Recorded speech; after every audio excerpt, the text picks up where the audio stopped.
ओम नमो भगवते वासुदेवाय। ओम नमो भगवते वासुदेवाय। ओम नमो भगवते वासुदेवाय। ओम नमो भगवते वासुदेवाय। भगवते वासुदेवाय। శ్రీమద్భాగవతం చతుర్థ స్కందం 9-10వ అధ్యాయం. యక్షులతో ధ్రువుని యుద్ధము. నిన్న మొదటి శ్లోకమైంది. రెండో శ్లోకం. ఇలాయామపి భార్యాయాం వాయోః పుత్ర్యాం మహాబలః పుత్రముత్కలనామానం యోషిత్రత్నం అజీజనత్. అనువాదం వచ్చిన వారు కృష్ణ కృపామూర్తి అభయ చరణారవింద భక్తి వేదాంత స్వామి ప్రభుపాదులు వారు. మహాబలుడగు ధ్రువుడు ఇలా నామధేయురాలగు వాయుదేవుని తనయ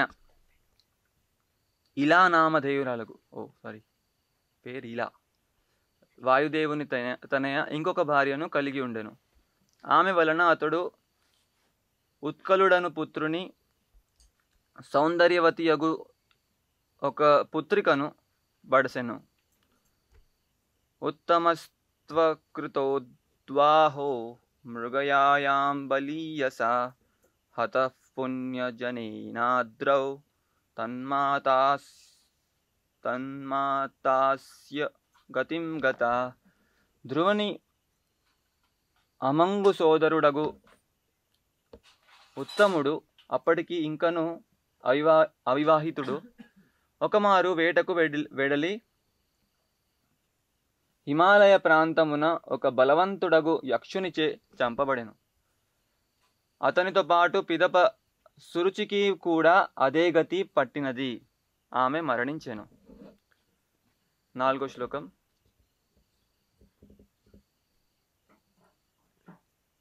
ధ్రువో భ్రాతృవధం శ్రుత్వా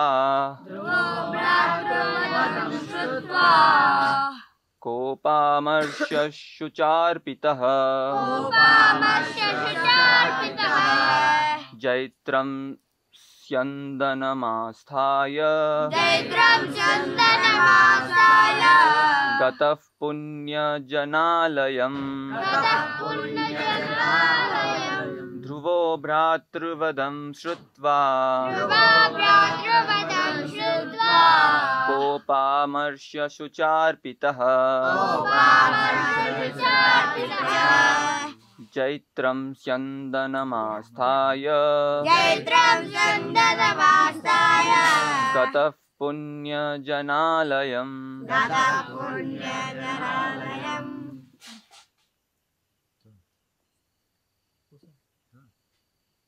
ధ్రువో భ్రాతృవధం శ్రుత్వా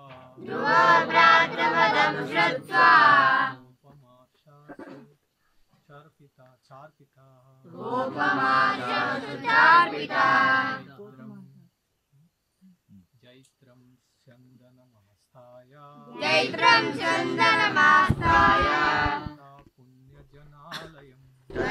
పుణ్యజనాలయం.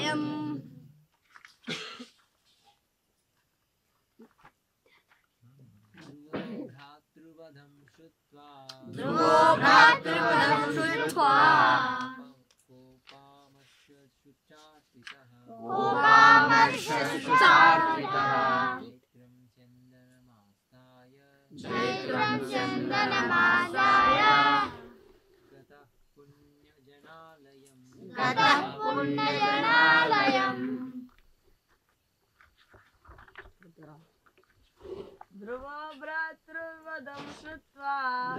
భ్రాతృవధం శ్రుత్వా కోపామర్షశుచార్పితః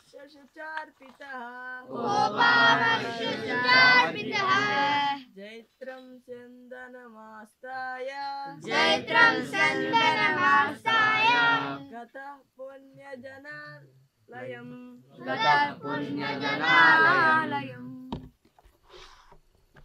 ప్రతిపదార్థం అనువాదం మరియు భాష్యం ఇచ్చిన వారు కృష్ణ కృపామూర్తి అభయ చరణారవింద భక్తి వేదాంత స్వామి ప్రభుపాదుల వారు.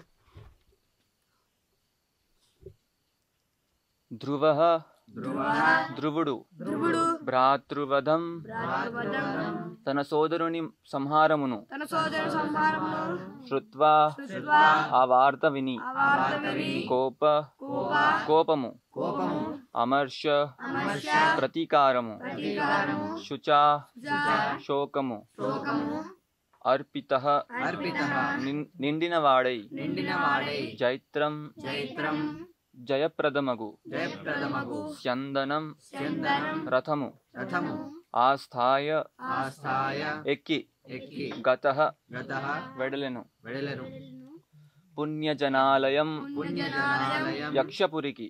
యక్షపురికి. అనువాదం: హిమాలయ పర్వతములందు యక్షులచే తన సోదరుడగు ఉత్తముడు సంహరింపబడుటను వినిన ధ్రువుడు క్రోధముతోనూ శోకముతోనూ వివ్వలుడై యక్షపురమగు అలకాపురిపై దండెత్తుటకు రథమునెక్కి బయలుదేరెను.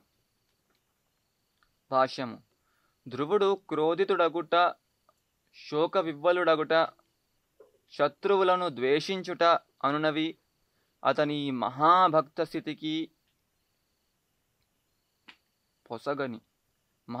స్థితికి పొసగని విషయములు కావు. భక్తునికి కోపము రాకూడదు, అతనికి ద్వేషము ఉండకూడదు, అతడు శోకించరాదనడి భావన అపార్థము మాత్రమే. ధ్రువుడు ప్రపంచమునకు చక్రవర్తి. తన సోదరుడు అమర్యాదగా చంపబడినప్పుడు హిమాలయము నందలి యక్షులపై ప్రతీకారము తీర్చుకొనుట అతని కర్తవ్యము. ఓం జ్ఞానతిమిరాంధస్య జ్ఞానాంజనశలాకయ చక్షురున్మీలితం యేన తస్మై శ్రీ గురవే నమః. నమో విష్ణుపాదాయ కృష్ణప్రేష్ఠాయ భూతలే శ్రీమతే భక్తి వికాస స్వామినితి నామినే. నమో విష్ణుపాదాయ కృష్ణప్రేష్ఠాయ భూతలే శ్రీమతే భక్తి వేదాంత స్వామినితి నామినే. నమస్తే సారస్వతే దేవే గౌరవాణి ప్రచారిణే నిర్విశేష శూన్యవాది పాశ్చాత్య దేశతారిణే. జయ శ్రీ కృష్ణ చైతన్య ప్రభు నిత్యానంద శ్రీ అద్వైత గదాధర శ్రీవాసాది గౌర భక్త వృంద. హరే కృష్ణ కృష్ణ కృష్ణ హరే హరే, హరే రామ రామ రామ హరే హరే.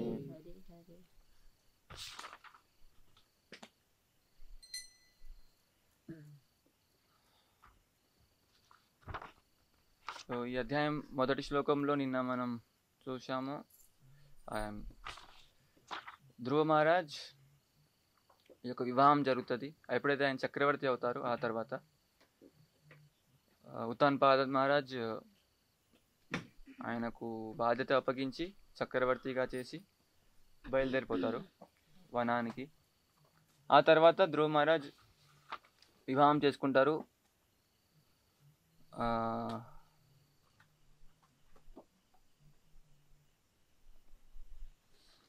మొదటి భార్య పేరు భ్రమి. ఆవిడతో కల్ప మరియు వత్సర అనే ఇద్దరు పుత్రులు పుడతారు. తర్వాత భార్య ఇలా,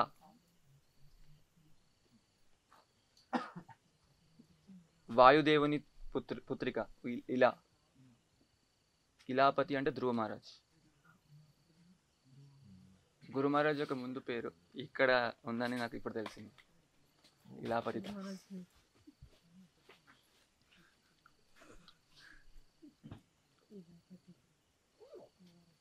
తర్వాత ఇప్పుడు చూస్తున్నాం మనము ధ్రువ మహారాజ్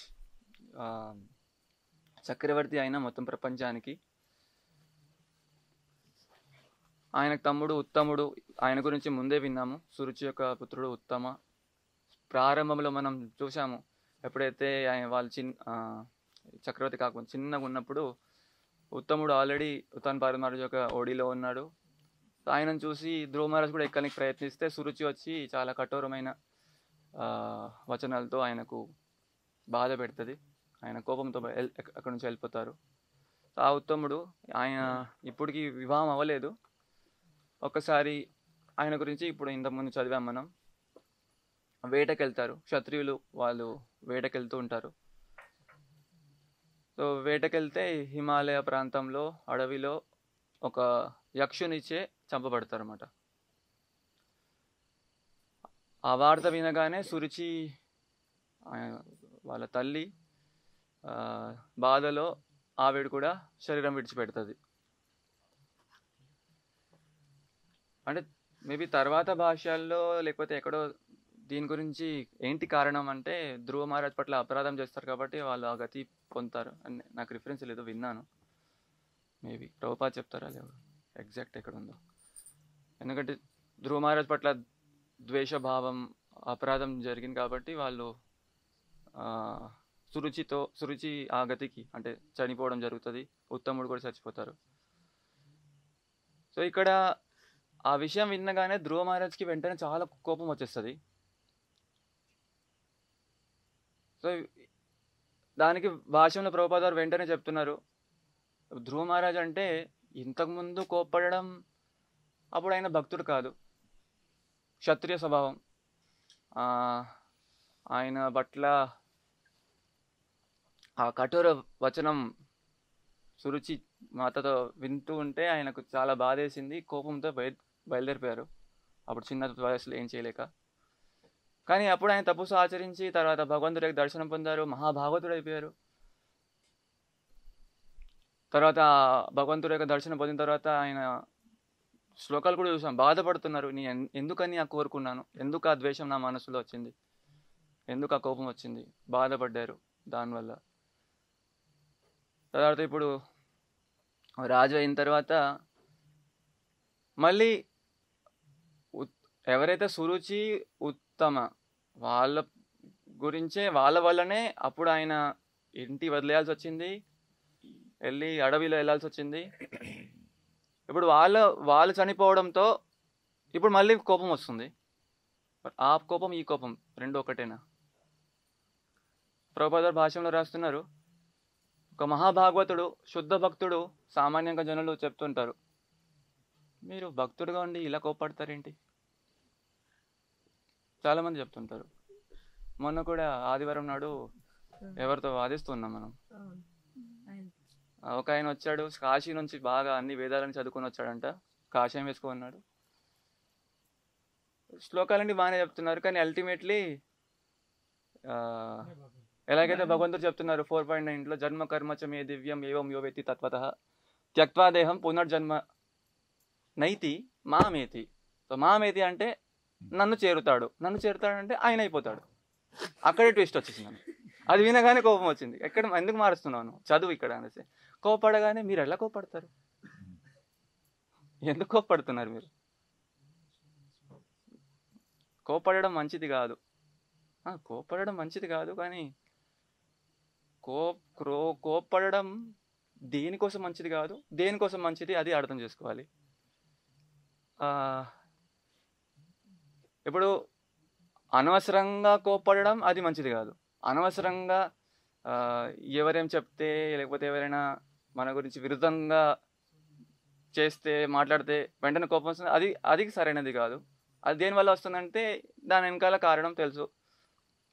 ద్వేషం, ఈర్ష్య, అల్టిమేట్లీ కామం. దానివల్లనే క్రోధం వస్తుంది. అది మంచిది కాదు. భగవద్గీతలో మనం ఎన్నో శ్లోకం చూస్తాము. ధ్యాయతో విషయాన్ పుంస సంగాస్తేషు పుజాయతే సంగాత్ సంజాయతే కామ. ఇంకో శ్లోకం కామ ఏష క్రోధ ఏష రజోగుణ సముద్భవ. అటువంటి కోపం రజోగుణం యొక్క నుంచి ఉద్భవిస్తుంది. ఇంకా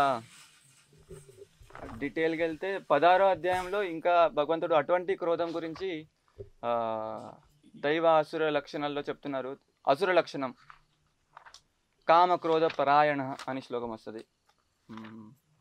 చింతామ పరిమేయాంచ ప్రళయాంతాముపాశ్రితా కామోపభోగ పరమా ఏతావత్ ఇది నిశ్చిత. సో సామాన్య జనులందరూ ఎప్పుడు కూడా జీవితం అంతా వాళ్ళ యొక్క ఈ కామోపభోగం, వాళ్ళ యొక్క కోరికలన్నీ తీర్చాలని రకరకాలుగా అందులోనే ఎప్పుడు యాంగ్జైటీతో ఉంటారు. రకరకాలుగా ప్రణాళికలు వేస్తూ అదే ఆందోళనతో ఉంటారు చివరి క్షణం వరకు. ప్రళయాంతాం ఉపాశ్రిత ఆశాపాశ శతైర్బద్ధ. సో ఈ విధంగా శతైర్బద్ధ కొన్ని వందల వేల లక్షల కోరికలతో వాళ్ళు బద్దులై ఉంటారు, bound by network of hundreds of thousands of desires. కామ క్రోధ పరాయణ. సో ఈ విధంగా ఈ కామ క్రోధం పరాయణ భక్తుడు నారాయణ పరాయణ, సామాన్య భౌతిక వ్యక్తి కామ క్రోధ పరాయణ, మొత్తం కామం క్రోధములో మునిగిపోయి ఉంటాడు. అట్లాంటి వాళ్ళు ఏమనుకుంటారు, ఈ హంతే కామభోగార్థం అన్యాయేనార్థం సంచయాన్. ఈ విధంగా పూర్తిగా కామం క్రోధంలో మునిగిపోయి దాంట్లోనే ఆశ్రయం పొంది వాళ్ళు జీవితంలో కోరికలు తీర్చడానికి ఇంకా అన్యాయనార్థం సంచయాన్, దానికోసం కావాల్సిన ధనార్జనం సదుపాయాలు అన్నీ కూడా ఏ విధంగానైనా నేను సంపాదించుకుంటాను, నా కోరిక నేను తీర్చాలి, తీర్చకపోతే క్రోధం. సామాన్యంగా మనకు అందరికీ అనుభవం ఉంది. 5th చాప్టర్లో భగవంతుడు చెప్తారు, శక్నోతి హైవ యశోడుం ప్రాక్ శరీర విమోక్షనాత్ కామ క్రోధ భవద్వేగం సయుక్త ససుఖీ నర. కానీ ఎవరైతే జీవితాంతం వివిధ కోరికలు పెంచుకొని తీర్చడానికి ప్రయత్నిస్తూ తీరకపోతే ఫ్రస్ట్రేట్ అయిపోయి కోపడుతూ చచ్చిపోయే వరకు అలానే ఉంటే ఇంకా గతి భయంకరంగా ఉంటుంది. తర్వాత కృష్ణుడు చెప్తున్నారు, క్షిపాం యజస్రం అశుభాన్, వాళ్ళకు భయంకరమైన యోనిలో నేను పడేస్తాను. పూర్తిగా ద్వేషంతో ఉన్న వ్యక్తి, కామక్రోధంతో ఉండ. 5th చాప్టర్లో ఏం చెప్తున్నారంటే, కానీ ఎవరైతే కామక్రోధోద్భవం వేగం శక్నోతి యశోడుం, అంటే ఈ కామ క్రోధం నుంచి ఏదైతే వేగం ఉద్భవిస్తుంది దానిని సహించగలిగే వ్యక్తి, అంటే సహించడం నేర్చుకుంటే ప్రాక్ శరీర విమోక్షనాథ్, అంటే శరీరం వదిలేసే ముందు ఆయన పూర్తిగా ఈ కామం క్రోధం అందరికి ఉంది, దానిని ఎలా నేను సహించాలి, దానిని ఎలా నేను కంట్రోల్ చేయాలి నేర్చుకుంటే అప్పుడు సయుక్త ససుఖీ నరః, ఆయన జీవితంలో ఆనందంగా ఉంటారు. తర్వాత శ్లోకంలో ఆయన నెక్స్ట్ గతి కూడా ఉత్తమ గతి ఉంటుంది. కామక్రోధ విముక్తానాం యతీనాం యతచేతసాం అభితో బ్రహ్మ నిర్వాణం వర్తతే విదితాత్మనాం. సో ఈ కామక్రోధ నుంచి విముక్తులైన యతీనాం, ముఖ్యంగా సన్యాసిగా చెప్తారు వాళ్ళను, అభితో బ్రహ్మ నిర్వాణం వర్తతే విదితాత్మనాం. సో ఈ విధంగా చెప్పబడి ఉంది. కామక్రోధం అది ఎట్లా ఉద్భవిస్తుంది చెప్తున్నారు, దానిని ఎలా కంట్రోల్ చేయాలో చెప్తున్నారు, కంట్రోల్ చేయకుంటే పరిస్థితి ఏమవుతుందో చెప్తున్నారు. మరి ఇప్పుడు ఇక్కడ ధ్రువ మహారాజ్ కోపడుతున్నారు. ఈ కోపం ఏంటి? ఉదాహరణకు మొదటి స్కందంలో మనం చూస్తాము, ఎప్పుడైతే విదురుడు వచ్చి ధృతరాష్ట్రునికి ఆయన బోధిస్తూ ఉంటారు, మందలిస్తూ ఉంటారు. రీసెంట్గా నరోత్తమ ప్రభు ప్రవచనం ఇచ్చినప్పుడు చదివారు కూడా శ్లోకాలు మొదటి స్కందం నుంచి, విదురుడు ధృతరాష్ట్రుడికి మందలించడం. అక్కడ ధృతరాష్ట్రుడు వింటున్నాడు, విదురుడు యొక్క కృపతో ఆయన ఆ విషయం అర్థమైపోతుంది, దాన్ని నెగటివ్గా తీసుకుండా అర్థం చేసుకొని బయలుదేరిపోతారు. మొదటి స్కందంలో అది ఉంది, ధృతరాష్ట్ర క్విట్స్ హోమ్, ధృతరాష్ట్రుడు ఇంటి నుంచి వెడలుట. కానీ అక్కడ దుర్యోధన ఉండేసి ఆయన కూడా వింటున్నారు, కానీ కోపడతాడు. దుర్యోధన కోపడతాడు. 3వ స్కందంలో అదే వృత్తాంతం వస్తుంది, ఎలా ఆయన కోపడేసి 3వ స్కందం ప్రారంభంలోనే అనుకుంటా, 4th కంటో 3rd కంటో విదురుడి పట్ల ఆయన ఎట్లా నువ్వు ఈ విధంగా మాట్లాడతావు, ఆయన మొత్తం అశుభంగా ఆయన పట్ల విమర్శిస్తూ తర్వాత కఠోరమైన వాక్యాలతో విదురుడితో మాట్లాడితే, ఇప్పుడు విదురుడు వెంటనే ఆ ప్లేస్ వదిలేసి వెళ్ళిపోతారు. తర్వాత మైత్రేయునితో కలుస్తారు. ఆ కథ 3వ స్కందం ప్రారంభంలో వస్తుంది. సో దుర్యోధన కోపం, విదురుడు మంచి సలహానే ఇస్తున్నారు కానీ దుర్యోధన కోపడుతున్నాడు. ఇప్పుడు రామాయణంలో మనం చూస్తే హనుమంతుడు లంకకి వెళ్తారు. అక్కడ రావణాసురుడి పరిస్థితి, రావణాసురుడికి అందరు చెప్తున్నారు నువ్వు చేస్తున్నది మంచిది కాదు, విభీషణుడు చెప్పాడు, అందరు చెప్పారు, సీతాని నువ్వు అపహరించేది నీకు వినాశనం దారితీస్తుంది, సరైనది కాదు, మళ్ళీ తిరిగి ఇచ్చేయి. హనుమంతుడు వెళ్తారు. హనుమంతుడు కూడా ప్రేమతో చెప్పచ్చు కదా, మీరు దయచేసి అర్థం చేసుకోండి, ఎందుకు కోపడాలి. కానీ అట్లా పరిస్థితి కాదు అది. ఆయనకు మామూలుగా చెప్తే అర్థం కావట్లేదు. అందుకే హనుమంతుడు ఏం చేశాడు, కోపడి మొత్తం లంకాని దహనం చేసేసాడు. అప్పుడు ఆయన కొంచెం ఏదో జరుగుతుంది అనేసి అర్థమైంది. ఏదో వీళ్ళు చెప్పేది ఏదో అర్థం ఉంది ఇందులో అని అప్పుడు అర్థమైంది.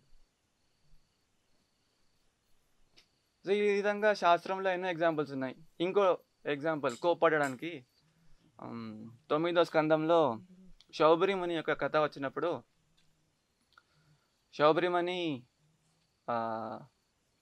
అది మనకు తెలుసు, 2 చేపలు మైథునం చేస్తుంటే చూసి ఆయన కలత చెందుతారు. ఆయన తపస్సు అంతా మర్చిపోయి ఇంకా వెంటనే ఆయన కూడా భోగించాలని బయట వచ్చేస్తారు నీటిలోంచి.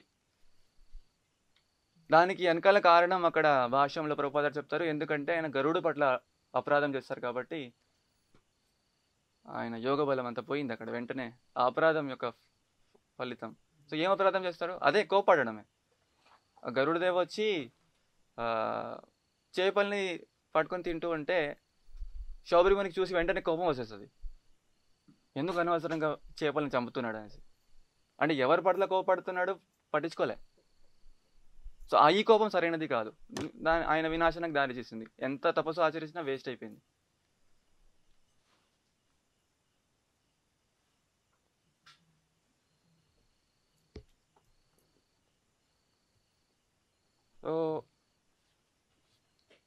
సో ఇక్కడ భగవంతుడు ఎప్పుడైతే చెప్తున్నారో శక్నోతి హైవయ సోడుం కామ క్రోధోద్భవం వేగం. సో ఇదేంటంటే ఏదైతే 3rd చాప్టర్ చెప్తాను, రజోగుణ సముద్భవ, ఈ భౌతిక గుణాల యొక్క ప్రభావంలో ఉండి మన కామం క్రోధం ఏదైతే ఉద్భవిస్తుందో దానిని కంట్రోల్ చేయడం ఎప్పుడైతే యోగ సాధన ద్వారా లేకపోతే భగవంతుడి కృప ద్వారా సాధ్యమవుతుందో. కానీ క్రోధం అనేది ఎప్పటికీ అది కంప్లీట్ జీరో, అసలు కోప పడకూడదని ఎక్కడ చెప్పలేదు. మన యొక్క సొంత ఇంద్రియ భోగం దెబ్బతింటుంది, లేకపోతే మన సొంత లోపల ద్వేష భావన ఉంది, దానివల్లనే కోపం వస్తుంది. అటువంటిది సహించాలి, దానిని నిర్మూలించేయాలి అని చెప్తున్నారు. కానీ ఎలాగైతే ప్రభుపాద్ కోట్ చేస్తారు నరోత్తమ్ దాస్ ఠాకూర్, కామకృష్ణ కర్మార్పణే క్రోధ భక్త ద్వేషిజనే. ఇక్కడ ధ్రువ మహారాజ్ యొక్క వృత్తాంతంలో చూస్తే ప్రభుపాద్ భాష్యంలో స్పష్టంగా రాస్తున్నారు, ధ్రువుడు కోపడము లేకపోతే శోకించడము, ఫుల్ కోపంతో ఆ ద్వేష భావంతో యక్షుల పట్ల అల్కాపురికి వెళ్ళి దాడి చేయడానికి బయలుదేరిపోవడము, ఇదంతా కరెక్టే అని చెప్తున్నారు. ఆయన కర్తవ్యం. ఏ విధంగా కర్తవ్యము, ఇప్పుడు ఆయన చక్రవర్తి, మొత్తం ప్రపంచానికి చక్రవర్తి. సో రాజు యొక్క కర్తవ్యం. ఇప్పుడు ఇక్కడ ఉత్తముడి యొక్క మనం వృత్తాంతం ఇక్కడ డీటెయిల్గా చెప్పలేదు, ఎందుకు యక్షుడు ఆయనకు చంపేశారు, ఏం జరిగింది. సో అక్కడ బహుశా మనం సింపుల్గా అర్థం చేసుకోవచ్చు, వేటకి వెళ్ళాడు, మేబీ ఆయన ఏదో పొరపాటు చేసి ఉంటాడు, ఆయన పట్ల యక్షుడి పట్ల ఏదో అపరాధం జరిగి ఉంటుంది, ఏదో సంథింగ్ ఫైటింగ్లో ఆయన చంపేశాడు యక్షుడు, అలా జరిగి ఉంటుంది.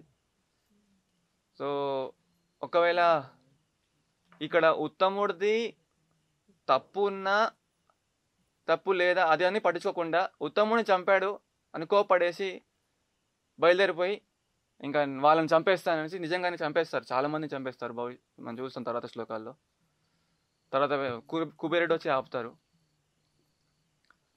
సో ఇది కూడా భౌతిక భావనలాగే ఉంది కదా, నా తమ్ముడిని మీరు చంపేశారు అని వెంటనే ఏది సరైనది ఏది కాదు అని అది మోహంలో వెళ్ళి కోప్పడేసి అటువంటి స్టెప్ తీసుకున్నారు. భౌతికంగా కనిపిస్తుంది కదా అని చెప్పొచ్చు, కానీ ప్రభుపాద అలా చెప్తలేదు, లేదు ఇది సరైనది అని చెప్తున్నారు. ఎందుకంటే చక్రవర్తిగా ఆయన కర్తవ్యం మనం చూస్తే ప్రభుపాద అదే రాస్తున్నారు, ఆయన చక్రవర్తి, అందుకే అతని కర్తవ్యం ఇది, వెళ్ళి యుద్ధం చేయాలి, వాళ్ళని చంపాలి. ఏ విధంగా కర్తవ్యం, సరే ఇప్పుడు ఉత్తముడు ఏదైనా మిస్టేక్ చేశాడు, కానీ యక్షుడు యొక్క కర్తవ్యం ఏముండాలి, ఆయనకు వెంటనే చంపకుండా ఫస్ట్ రాజుకి ఇన్ఫార్మ్ చేయాలి, ఇలా చేస్తున్నాడు అనేసి, మీ రాజ్యం నుంచి వచ్చి ఇలా చేస్తున్నాడు అనేసి. ఆయనకు బాధ్యత రాజుది. కానీ అలా చేయలేదు, చంపేశాడు. చంపేస్తే ఇప్పుడు రాజు కర్తవ్యం ఏమవుతుంది? సామాన్యంగా ఆ నియమం ఇప్పుడున్న ప్రభుత్వంలో కూడా ఉంది. ఎవరైనా మర్డర్ చేస్తే వెంటనే ఉరి శిక్ష ఇస్తారు, వెళ్ళి చంపేస్తారు వాళ్ళని, ఉరి శిక్ష ఇస్తారు. లేకపోతే రాజు వెంటనే చంపేస్తారు ఆయన కూడా. అది శాస్త్రం ప్రకారం రాజు అలా దండన ఇవ్వడం సరైనది. ఎందుకంటే ఆయన ఇంకో వ్యక్తిని చంపడం వల్ల ఏదైతే పాపం ఆయన చేపట్టుకున్నాడో ఆ పాప ఫలితం మళ్ళీ నెక్స్ట్ జన్మలో అనుభవించాల్సి వస్తుంది. కానీ రాజు ఒకవేళ ఆయనకు దండన ఇస్తే, పనిష్ చేసేస్తే, వెంటనే ఆయన ఉరి శిక్ష ఇవ్వడం లేకపోతే చంపేయడం అనే శిక్ష ఇస్తే తర్వాత జన్మ ఆయన పుట్టిన ఈ పాప ఫలితం అనుభవించాల్సిన అవసరం లేదు. ఇక్కడ క్లియర్ అయిపోయింది అన్నమాట. సో ఈ విధంగా రాజు యొక్క కర్తవ్యం అది, దండించాలి. ఉత్తముడిని చంపాడు, ఆయన దండించాలి చక్రవర్తిగా. ఇంకో కారణం ఇప్పుడు ఇక్కడ ప్రభుపాదులు చెప్తున్నారు, ధ్రువుడు సామాన్య వ్యక్తి కాదు, మహాభాగవతుడు, భక్తుడు. సో భక్తుడి యొక్క లక్షణం మనం ఎన్నోసార్లు విని ఉన్నాం. అందరి పట్ల కంపాషన్, దయ, కరుణాభావంతో, సుహృద సర్వదేహినాం, అందరి పట్ల దయార్థ హృదయంతో ఉంటారు. అందరి యొక్క అసలైన శ్రేయోభిలాషి స్నేహితుడు లాగుంటారు. ఈ విధంగా ఒక శుద్ధ భక్తుడు అంతమంది యక్షులను చంపేయడం, దాన్ని ఎలా అర్థం చేసుకుంటాం? ఎందుకు కోపడుతున్నారు? సో ధ్రువ మహారాజ్ భక్తుడు కాబట్టి ఆయనకు భక్తుడి యొక్క లక్షణం, ఆయన పట్ల ఏమైనా ఎవరైనా అఫెన్స్ చేస్తే, ఆయన పట్ల దాడి చేస్తే ఆయన వెంటనే ఇంత పడకపోవచ్చు, కానీ వేరే వాళ్ళని చేశారు, అందుకే సహిస్తలేరు. అఫ్ కోర్స్ ఇక్కడ మనకు ఎక్కడ కూడా చెప్పబడలేదు ఉత్తముడు కూడా ఇంకో భక్తుడు, మంచి శుద్ధ భక్తుడు, లేదా సురుచి కూడా భక్తురాలని ఇక్కడ చెప్పబడలేదు. సునీతి గురించి వివరించబడింది, డివోటీ అని. అయినప్పటికీ ధ్రువ మహారాజ్ ఓకే, ఆ దృష్టికోణంతో కూడా ఆలోచిస్తే ఇతరులకి హాని కలుగుతుంది. ఇంకా ఆయన చక్రవర్తి కూడా వెంటనే ఆయన కోపడుతున్నారు. క్రోధ భక్త ద్వేషి జన. సో భక్తుల పట్ల ఎవరైనా అఫెన్స్ చేస్తున్నారు, వెంటనే ఆయనతో ఫైట్ చేయడానికి వెళ్తున్నారు. తర్వాత ఎలాగైతే మనము మహాభారతంలో, భాగవతంలో మనం చూస్తాము, భాగవతం మొదటి స్కందంలో వర్ణన వచ్చింది. కురుక్షేత్ర యుద్ధంలో కూడా 64 కోట్ల మంది సంహరించబడ్డారని ప్రభుపాదులు వివరిస్తారు. అక్కడ ఒక శ్లోకం కూడా వస్తుంది. కురుక్షేత్ర యుద్ధంలో అందరు అసురులు అందరూ కూడా సంహరించబడ్డారు. కానీ వాళ్ళందరికీ చచ్చిపోయిన తర్వాత వాళ్ళందరూ లిబరేట్ అయిపోయారు. కారణం ఏంటంటే అక్కడ they were all killed by Arjuna's arrows. అర్జునుడు శుద్ధ భక్తుడు చంపడం, తర్వాత భగవంతుడు యొక్క సమక్షంలో భగవంతుడు చూస్తున్నారు అందరిని. 9th క్యాంటోలో చివరి శ్లోకం ఇదే వస్తుంది. భగవంతుడు అంటే కృష్ణుడిని కీర్తిస్తూ ఆ క్యాంటో ఎండ్ అయిపోతుంది. ఆ విధంగా కృష్ణుడు పాస్టం స్టార్ట్ అవుతుంది.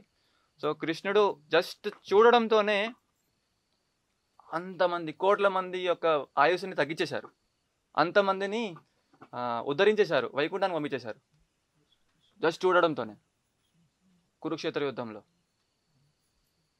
సో ఇంకా కృష్ణుడి యొక్క లీలలో కూడా మనం చూస్తాము.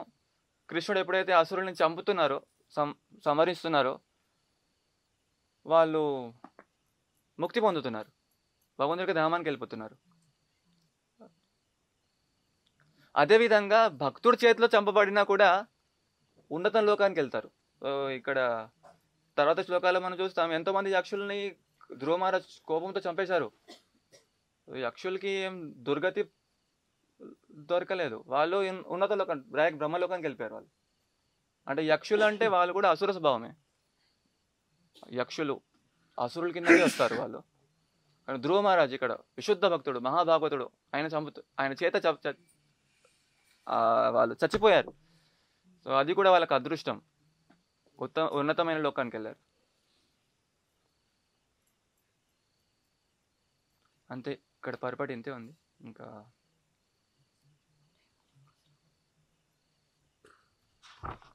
దీంతో ముగిస్తాము. స్టాప్ చేయొచ్చా ఇక్కడ? ఇక్కడ నెక్స్ట్లో కదా అంటే పర్ఫెక్ట్ అయిపోయింది. ఇంకా points I don't know what.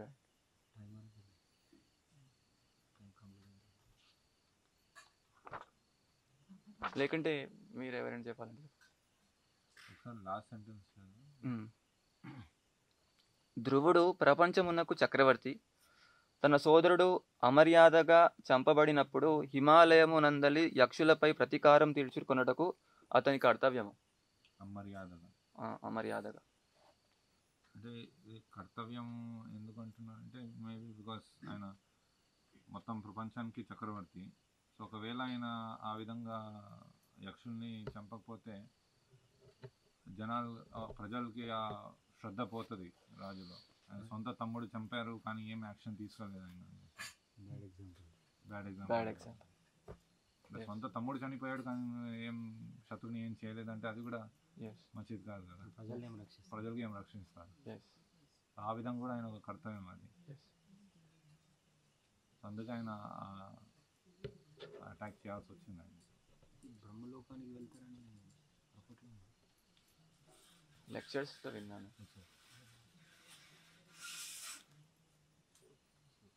చూస్తారు రిఫరెన్స్ చేస్తారు.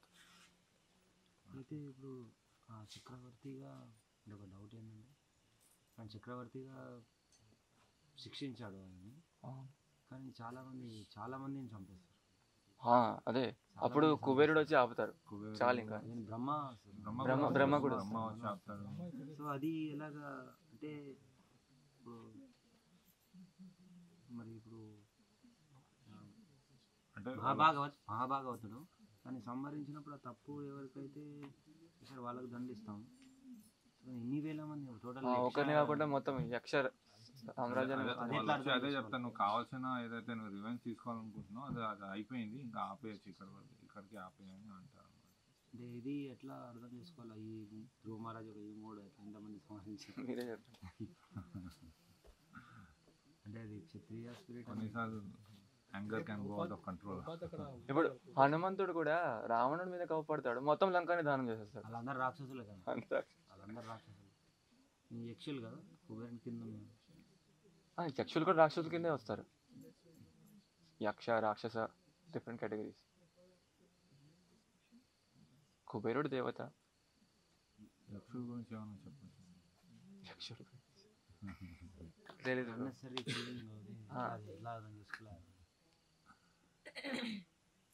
అదే ఒకవైపు భగవద్గీతలో చెప్తున్నా, అనవసరం కోపడడం అనేది భౌతికంగా మన కామం వల్లనే వస్తుంది అది. కానీ ఇది అనవసరమైన క్రోధం. ఇది ఇక్కడ ఈ పొరపాటులో ప్రభుపాద కరెక్ట్ రాసేశారు. ఇది ఫస్ట్ లైన్ ఇదే ఉంది. ధ్రువుడు క్రోధితుడగుట, శోక వివ్వలుడగుట, శత్రువులను ద్వేషించుట అనునవి అతని మహాభక్త స్థితికి పోసగని విషయములు కావు. పోసగని విషయములు అంటే అవును. సో మహాభక్తుడికి ఈ విధంగా శోకించడము, కోపం చేయడం అనేది సూట్ అవ్వదు. ఎందుకంటే సామాన్యంగా ప్రభుపాద నెక్స్ట్ లైన్లో రాస్తున్నారు, భక్తునికి కోపం రాకూడదు, అతనికి ద్వేషం ఉండకూడదు, అతడు శోకించరాదనేది భావన అపార్థం మాత్రమే అని రాస్తున్నారు. ఇప్పుడు మామూలుగా జనాలు అనుకుంటారు కదా, భక్తుడు అంటే మీరు కోపడకూడదు, మీరు ఎవరి పట్ల ద్వేషం ఎందుకు, మీరు అందరికి సమంగా చూడాలి, ఎందుకు శోకించాలి, ఈ భావన అపార్థం మాత్రమే అని ప్రభుపాద రాస్తున్నారు. భక్తుడికి కానీ ఇక్కడ పనిష్మెంట్ చేస్తున్నారు, అది తప్పు కాదు, కానీ సో మెనీ పీపుల్ అందుకే వాళ్ళు వచ్చి ఆపుతున్నారు కదా. క్వశ్చన్ అందుకే వాళ్ళు వచ్చి అంటే నా ప్రశ్న అంటే ధ్రువ మహారాజ్ ఎందుకు అట్లా భగవంతుడు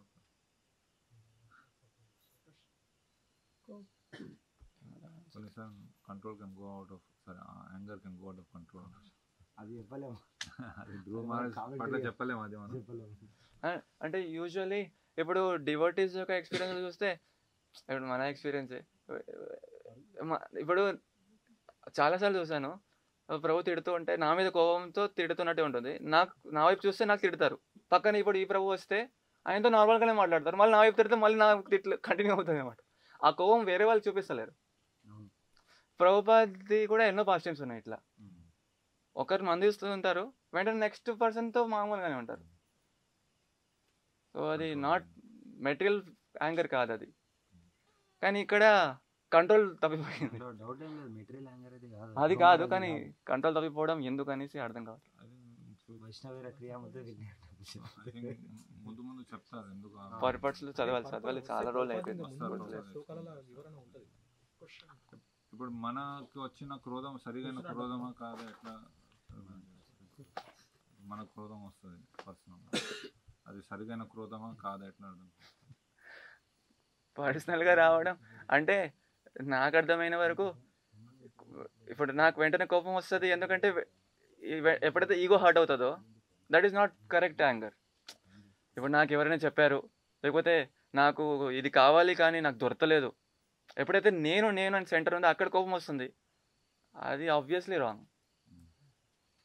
కానీ ఎప్పుడైతే వైష్ణవులపై లేకుంటే భగవంతుని నిందించేటప్పుడు అప్పుడు కోపం రావడం అది కరెక్ట్, అది కరెక్ట్. కానీ మిక్కిలి వేరే చోట్ల క్రోధం వస్తే మాత్రం అది మనకు సామాన్యంగా ఆపోజిట్ అయిపోతుంది. వేరే వాళ్ళకి ఏమైనా బాధ కలిగినా అంటే devotees normal person doesn't care, వాళ్ళు పట్టించుకోరు. ఆయనకు వస్తే వెంటనే కోపం వచ్చేస్తుంది. అది సరైనది కాదు. అప్పుడు సరిగైన కోపం వస్తుంది అనుకోండి రెగ్యులర్గా, మనకి రెగ్యులర్గా రాదు అది. అదే కదా, అనవసరం కోపడడం అది రెగ్యులర్ ఉండదు, అనవసరం అయిపోతుంది. అదే అనవసరమైన కోపం నాకు రెగ్యులర్గా వస్తుంది అనుకో, అప్పుడు ఎలా దాని నుంచి బయటికి రావాలి? హరే కృష్ణ హరే రామ అది మంత్రం చేస్తున్నా కూడా అది వస్తూ ఉంది మళ్ళీ. How to control angry management అంటే ఇంకా దాన్ని ఇంకా మనం ఇంకా భగవంతుని ఆ నామాన్ని అనేది ఇంకా ఎక్కువ మనం గంభీరంగా మనం ఉచ్చారణ ఆ కోపంలో తీసుకోవాలనిపించదు, నామం మర్చిపోతారు. భగవంతుని మనం ప్రార్థిస్తున్నాం, నామం మర్చిపోతారు, ఏం చదవాలనిపించదు, ఎవరిది వినాలనిపించదు. క్వశ్చన్ ఉంది. ఎస్ అంటే అడుగుతున్నారు ఇప్పుడు ధ్రువ మహారాజ్ అంటే ఎవరైతే ఉత్తముని ఎవరైతే చంపారో ఆయనని చంపాలి కదా, ఎందుకు అంతమంది? అదే సేమ్ క్వశ్చన్ ఇక్కడ అడిగారు, వాళ్ళు సేమ్ క్వశ్చన్. ముందు వస్తే ఆ శ్లోకాలకు ఇంకా అంటే అది కూడా ఉంది. ఇప్పుడు ఆయనకు చంపడానికి వెళ్ళినప్పుడు వాళ్ళందరూ కూడా ఆయన ప్రొటెక్ట్ చేయడానికి వస్తారు కదా. డిఫెండ్ చేసినప్పుడు సంపాలి. ఇప్పుడు ఒకరిని చంపేయడానికి వెళ్తే వాళ్ళ బంధువులు మిత్రులు వాళ్ళందరూ వస్తారు కదా ఈయన ప్రొటెక్ట్ చేయడానికి, అప్పుడు వాళ్ళందరూ కూడా చంపాలి. యుద్ధానికి వెళ్ళినప్పుడు మొత్తం వల్ల పూర్తిగా సైన్యం వస్తుంది, సైన్యం వస్తుంది, యక్షలోక సైన్యం వస్తుంది. అట్లా వచ్చినప్పుడు చంపాల్సి వస్తుంది. ఇప్పుడు రావణుడు కూడా ఆయన రావణుని చంపడానికి వెళ్ళారు రాముడు, కానీ ఆయన సైన్యం అంతా కూడా వచ్చింది కదా, లంక నాశనం చేయాల్సి వచ్చింది. అలా అటాక్ చేసి చంపాల్సి వస్తుంది అంతే.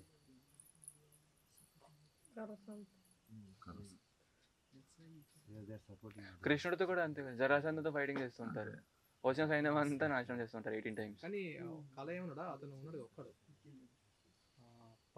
శ్రీకృష్ణుడు ముచ్చుకుందుని గుహకి వెళ్ళినంత వరకు మిగతా సైన్యాన్ని వద్దని చెప్పేస్తారు, మన ఇద్దరమే యుద్ధం చేద్దాం కాల్యవన్ అంటే అప్పుడు సెపరేట్ అది సెపరేట్ ఫాస్ట్. చెప్తున్నాను ఆ విధంగా కొన్ని లీలలు ఆ విధంగా ఉంటాయి. ఇది ఒక విధంగా ఒక రకంగా ఇదో భగవంతుడే ఏ విధంగా ఏర్పడుతుంది. ఇప్పుడు హిమాలయకి వెళ్తే అసలు కనిపిస్తాయి మనకి ఎక్కడ కనిపిస్తారు? సో ఎలా కోపంని తగ్గియాలంటే ఎలా? కోపం తగ్గి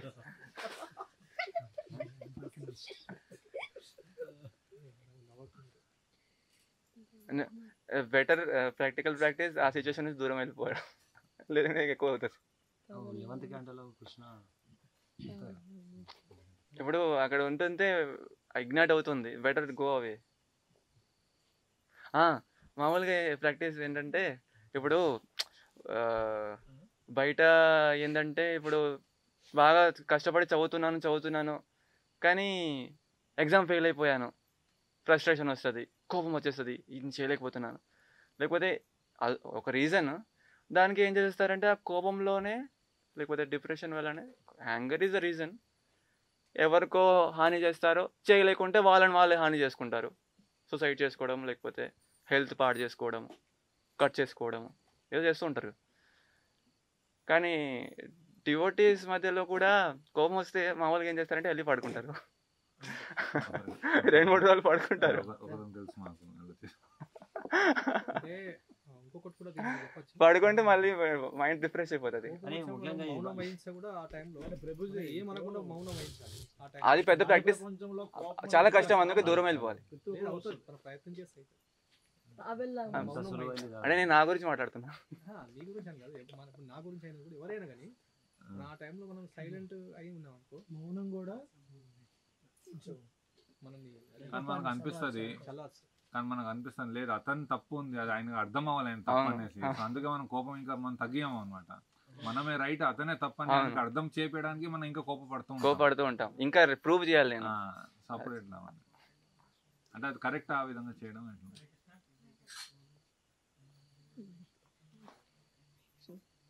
లేదు, రివెంజ్ మెంటాలిటీ అయితే కరెక్ట్ కాదు. అది రివెంజ్ మెంటాలిటీ. అంటే ఒకవేళ నిజంగా మన తప్పు, అతను తప్పు ఉంది అనుకోండి, అప్పుడు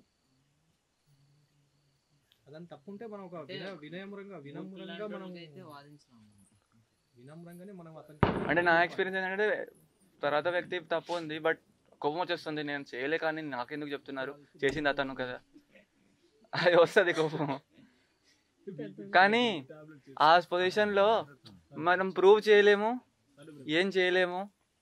ఒకవేళ ఎక్కువ పడుతూ ఉంటే ఇంకా సరే ఇంతకుముందు తప్పు చేయలేము, మరి ఇంకో తప్పు జరిగిపోతుంది కోపంలో. సో బెటర్ సైలెంట్ ఉంటే with time everything will be revealed. ఆ పేషెన్స్ పెంచుకోవడం అంతే, అంతే, వేరే ఆప్షన్ లేదు. సైలెంట్ గా ఉండడం అదొకటి, సైలెన్స్ అదే పేషెన్స్. వినమ్రంగా తెలియజెప్పాల్సి వస్తుంది. ఆ టైంలో చాలా కోపం వస్తుంది, వినమ్రత ఎక్కడ వస్తుంది? అంటే ఆ టైంలో మనకు కూల్ కావాలి, అందుకే సైలెన్స్ కూల్ కావాల్సి వస్తుంది, ప్రయత్నించాల్సి వస్తుంది. ఆ టైంలో అది అంటే మనం అథారిటీ పొజిషన్లో ఉంటే అప్పుడు పడవచ్చు ఆయనకు అర్థం చేపించడం. కానీ అథారిటీ పొజిషన్ లేనప్పుడు దెన్ హంబల్ పొజిషన్ తీసుకోవడం బెటర్. అథారిటీ పొజిషన్ ఉన్నమాట హంబల్ పొజిషన్ తీసుకున్నారంటే మళ్ళీ అది అథారిటీ లేదు. అథారిటీ పొజిషన్ లో ఉన్న వాళ్ళకి మనం వెళ్ళి చెప్తాం అంతే. ఇప్పుడు నేను అథారిటీ పొజిషన్లో ఉన్నాను, నా కింద ఉన్న వాళ్ళు తప్పు చేశారు, కానీ వాళ్ళకి అర్థం అవ్వట్లేదు తప్పు చేశారని. అవును, వాళ్ళని తిడుతున్నాను నేను. అవును, అది తిట్టడం సరిగా అయినదా, లేకపోతే వినమ్రమైన పొజిషన్? అక్కడ వినమ్రత అంటే తిట్టడమే, తిట్టకుండా మళ్ళీ వినమ్రత ఎలా చెప్తారు? వినమ్రత అనేది అప్పుడు వాళ్ళని స్పాయిల్ చేయడమే అవుతుంది, అది వినమ్రత కాదు. అథారిటీగా ఉండి ఎదురుగా సబ్జెక్ట్స్ ఎవరైతే ఉన్నారో కింద తప్పులు చేస్తూ ఉన్నారు చూసుకొని పర్వాలేదు వాళ్ళు డివోటీస్ అని వదిలేస్తే దట్ ఈస్ వైలెన్స్. అది వినమ్రత కాదు, అది హ్యూమిలిటీ కాదు.